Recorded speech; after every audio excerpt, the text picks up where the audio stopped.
Start with softball, because softball, at least there's a highlight there, because Texas softball lost the first two games. Remember, they dropped 2 out of 3.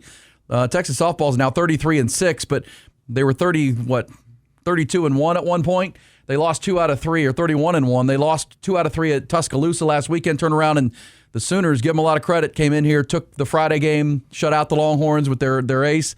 Then they rallied with 3 runs in the 5th inning to beat the Longhorns 4-3. And then yesterday, it looked like the Longhorns were going to get up off the deck and win it. But then the Sooners rallied in the 7th inning with a couple of home runs against Tegan Cavan, and they took sorry about that, Scotty. They took the lead into the and forced extra innings. They got it to the 7th. They didn't score, but then here it was, Texas with the walk-off. This is Katie Stewart. How about this? Off the facade. This is as long a home run you'll ever see in women's softball. Hitters count. Stewart! Oh! Deep drive! Back it goes! Off the facade of the building and left! And Texas Did you break a window? off Oklahoma! All right, so Texas walks it off. Katie Stewart, the home run to salvage the weekend. Hit that thing a long way. That was up. That was like there's the 4-story building in left field. She had like the 3rd level window. I think she broke one or tried to. I think those have to be glass shattering proof glass. Reinforced. Outside of a softball stadium, you would think that they would have that intention. But that was fun to salvage that. That was at least a highlight to watch if you're a Longhorn fan watching the golf yesterday and not getting a Texas baseball game because of Mother Nature. So that was fun. They do salvage it. They're 33-6 overall, but props to the Sooners. They took 2 out of 3 in that series. So then you have the Longhorn baseball team. You go down to College Station, and you play the Friday game. And you're up 6-4 in the 6th inning after the Carson Tinney home run, and you're thinking, okay, good shape. Well, somebody texted and said, Jack, were the Longhorns unprepared for the crowd?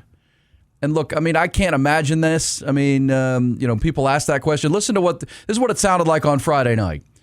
So we know that they do the bubbles thing, which, okay, I mean, the bubbles thing drives me crazy. But either way, that's their tradition. I don't think anybody else at any level is doing that, but okay, good for the Aggies. They got bubbles.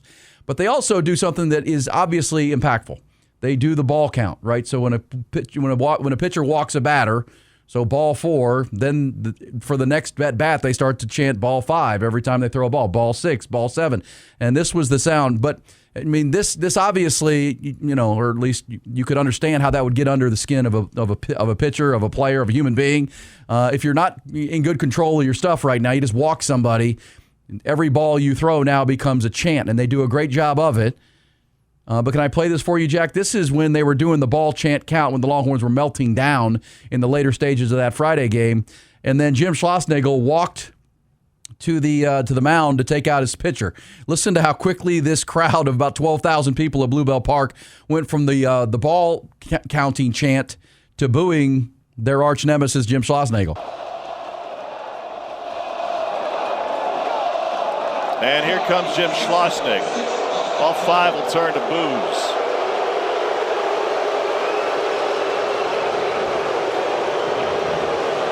Yeah, ball 5 turned to boos. And, that was frustrating. So, Jack, a 6-4 lead on Friday night evaporated because, Ruger Riojas walked the last batter he faced. Then they went and got Hayden LeFew, and he proceeded to walk the bases loaded. He came out of the pen from the left side and couldn't locate. Next thing you know, bases are loaded, and then they went to Crossland. I mean, they tried, and the relievers just weren't prepared for the situation. And the next thing you know, the Aggies have the lead, and they did it without. I mean, mostly charity, right? The walks, the hit batter, really became a factor in the baseball game, and the Aggies go on to win the game, where you felt like in the later stages you were in a good spot. The Longhorns couldn't finish the deal, and you end up losing that ball game on Friday night. So the Aggies get the jump on the series. 9-8 was the final in that game, where the Longhorns hit 2 solo homers in the 9th to make it 9-8. And you're thinking, oh man, but you know what, Jack? What did we say all leading into that series? And anytime Texas plays or anybody plays a road series, solo homers aren't going to beat you most of the time. That's right.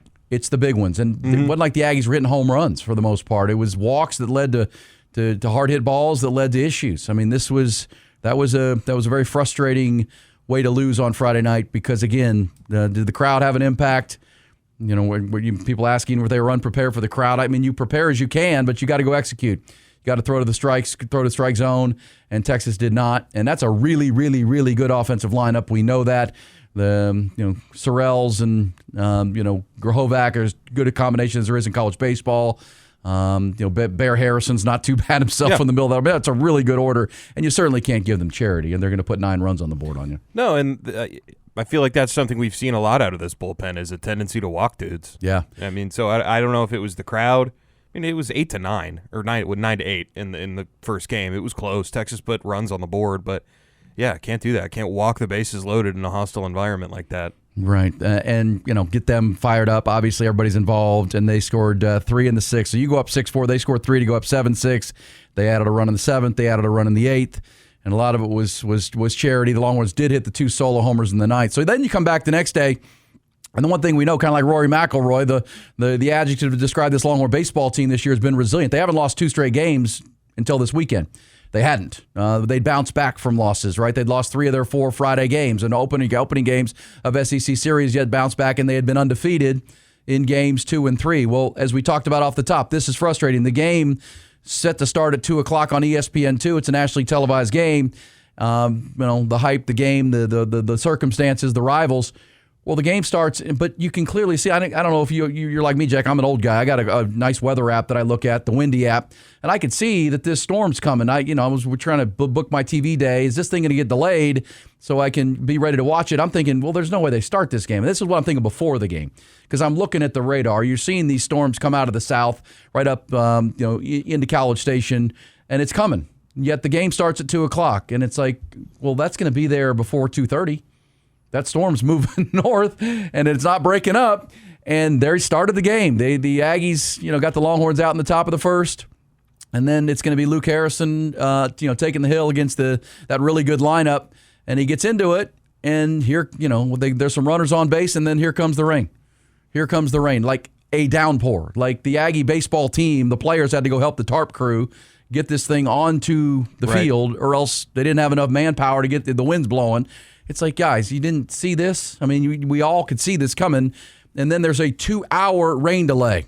And they come back, and you're like, okay, well, is Luke Harrison going to come back out? Because this now advantage, because the advantage Texas has in this series going into it is their starting pitching. Mm-hmm. Clearly.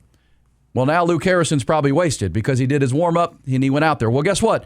Jim Schlossnagle put him back out there after the 2-hour delay. Here is Schloss after the game describing and talking about the decision to put Luke back into the ball game. We felt good about where he was, and he was a pitch away of getting out of the inning. I think what we do got an out, struck out Hakopian, then had a walk, and then had 2 strikes on. He struck out the lefty, and then Harrison got the hit. Right? Is that what happened? And then it kind of went on from there. So, yeah, but. Thought process was just we really trust Luke and felt like he was still in a good spot. We kept him. Certainly wasn't cold, so he was warm and ready to go. All right, so they felt good, and they wanted to use their advantage of their starting pitching and not get no outs or no innings out of their starter. Have to go into their bullpen that was used quite a bit the night before, and it's 8-0. It's 8-0 before, as he said, you're 1 out away from it, but couldn't get that 1 out. And the next thing you know, it's 8-0. Now you're into your bullpen. You lose that game 11-4. So, again, you're still thinking, okay, now we're going to come back today, which was Sunday, with Dylan Volantis and salvage a game. Well, that game never happened. A 9-hour rain delay later. They were trying to beat a 10 o'clock deadline because there's an SEC rule that you cannot start a game of any kind after 10 o'clock. So if they could start at 9:59, they could have started the game and played it, because it did look like the final band of storms was moving through. The field was soaked, but they had done a nice job of keeping it tarfed, and they can squeegee it. But any clap of thunder would knock it delayed again, and they just weren't going to get it in. And at the end, they just play 2 games. The Longhorns get swept in 2 games. It's an asterisk sweep. The Aggies get 2, didn't have to play the 3rd. And that's the way a frustrating weekend ends for the Longhorns. Yeah, they're going to beat that drum. It was a sweep. Okay. Well, technically it was. I know. Technically it was. I love it. Lawyer ball. Won both games, and the Longhorns didn't win any. So they won every game they played. They did. Yeah. And didn't play this one. So that's Mother Nature. Sometimes you win, sometimes you lose, sometimes it rains. Frustrating. But as for the Longhorns, you don't get your head down. You got to go play it. Georgia's in first place at 11-4, but now Texas and Texas A&M coming out of the weekend. If are tied at 9-5, they played one less game than everybody else. Obviously, that could matter. Could matter for sure, percentage-wise. Florida is 9-6. The Longhorns' next opponent here in Austin this weekend is Alabama. They're 8-7 after the weekend at Arkansas that they had. Ole Miss is 8-7, but you're still in a tie for second place. With Georgia, who took a loss yesterday. They took first couple losses of SEC play to Florida this weekend. Florida had a good weekend with 2 out of 3 against Georgia, so those rivals were playing too. So there you go. Longhorns 9-5, Texas softball 33-6 overall. Oklahoma with the advantage there. As for the good news, there is some good news. Told you last week, Jack, the portal madness is going to speed up, warp speed into the weekend because coming out of the national title game with the national championship won last Monday night, with Michigan finishing it off, the dead period was going to end and the portal was going to open. And the Longhorns, let's safe to say, Sean Miller and company attacked the portal this weekend. We went into the weekend on Friday talking about some names to watch. Well, here we are. So Friday comes the news that Modest Vocatitis is back. Modest has agreed, and he's back playing center for Texas. Florida Atlantic transfer, had a really developmental year, but really came on strong and was one of the Longhorns' best players and biggest advantages late. A skilled 7-footer. He's back. Then on Saturday, Jack, word comes down that the Longhorns have won the bidding and won the war. They're the recruiting battle for Isaiah Johnson, point guard from Colorado. And this is a significant backcourt addition for the Texas Longhorns. There's no doubt about that. He was... he's a kid from Los Angeles, California, Isaiah Johnson. He's undersized at some level for college basketball these days. Point guard. He's 6'1.5". He's about 200 pounds. He's got or not even 200 pounds. He's got to get some weight put on him. But he's a really skilled point guard from Los Angeles, California. 3-star recruit, ended up in Colorado, and by midseason he takes over running the floor for Colorado, becomes their leading scorer. Averaged 3 assists, 3 rebounds, and you can watch him. He's a 3-level scorer, Jack. You can see him on film. He can score at the cup, and he's not intimidated by going in there. He can score in the three-point land. He's almost 38%, and he can score in the mid-range. Left-handed, slick player. What are your thoughts on Isaiah Johnson you've seen on film? We knew Sean Miller was targeting a point guard to run his system. Right. Feels like he's got him. Yeah, he has lead ball handler skills. Great handle. He's not the pass first type of guy, but that's not really a thing anymore. Those types of dudes to just like the John Stocktons of the world, or I'm just going to feed the post and run a system. That's not totally what you're going to get. This guy can score. This guy can shoot. He can do it at all. People say 3-level scorers. I say 4-level scorers because people discount that like float range, that float game. He's got that. He averaged, I think it was 17, 3 and 3 a season ago, so he will be able to set these guys up because we know Texas likes to operate out of the post, and with David Punch coming in too. Talk to Dalen Swain. Sean Miller has very publicly talked about how much a Final Four, how much that keeps him up at night. The fact that he's never been to a Final Four, that he wants to get to that Final Four. So hey, Dalen, you love this guy, you love your coach. Well, and that's the thing. So you come on back. You be a top 5 team, and that's the breaking news that you alluded to right there. Last night, Sunday evening, after Isaiah Johnson and Modest Vocatitis both confirmed, 6'7", 245-pound power forward David Punch committed to Texas. David Punch is his name, and you got to see him in the Big 12 this year. He's originally from Harker Heights. Major addition. There was a recruiting battle for him and a portal battle. It comes down to funds. TCU was fighting like hell to keep him because he was their leading scorer as a sophomore last year. Texas Tech was coming in hard from the West, and Texas lands 6'7", 245-pound David Punch. And 2 seasons at Fort Worth out of Killeen, where he went to Harker Heights High. He averaged 14, he scored 14 points a game, led the Horned Frogs last year. He's also almost 7 rebounds and 2 blocks per game. Powered TCU into the NCAA tournament. What were they, a 9 seed this past tournament? But he was their best player. He's a former, as we say, 4-star. He fits the mold where Isaiah Johnson's more of a your traditional point guard, but can score. This is a true 4-man mold, right? High motor, physical. Played in 66 games over 2 seasons and really flourished. He's up to, he can be 250. He's got a big, broad frame. Yeah, he could defend too. Skilled into, he's an anchor on defense and relentless. Just a high motor player. He, punch blocked 66 shots, had 45 steals last year, in addition to his 14 points a game. He's just He's a thicker, sturdier version of Dalen Swain, right? Dalen Swain was 6'7", and 6'8", but very, very skinny. David Punch is a bigger guy that likes to play on the block, and that will help Modest Vocatitis, Jack, to have somebody next to Modest who can kind of bounce people around and rebound at a high level and be. And the one thing David Punch wants to do from TCU coming to Texas is continue to refine his mid-range three-point game and shoot from the outside to become a 3 and D player because he's already the D player.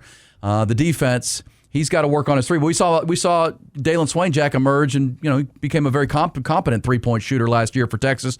Became their leading scorer. So three huge additions with Punch, Johnson, and Modest. You have Austin Gooseby, Jack, coming in as a 5-star freshman. Bo Ogden. You can start to pencil in some numbers because we saw with Michigan last year. They took 4 transfers that came in. That's right.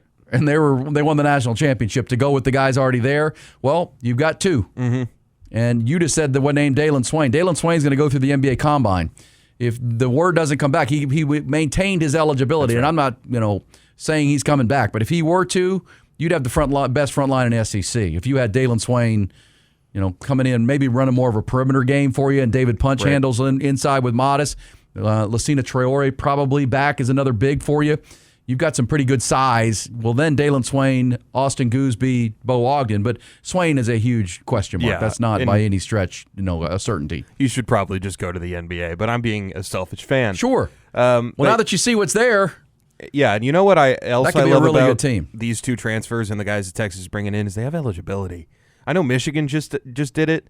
I just think it's so hard to put together a whole new team every year and expect to compete. David Punch is a guy. I mean, he's 6'7", doesn't really shoot it. So, I think not an NBA guy. Yeah, he's probably just. I mean, we've seen it. The power forward just doesn't totally exist anymore the way it used to. And then this kid, Isaiah Johnson, he might be headed to the NBA after a year because he's a sophomore and playing on a bigger stage. And a late bloomer because one of the reasons he was a 3-star recruit in L.A. was he had a great senior year. He didn't have a great junior year.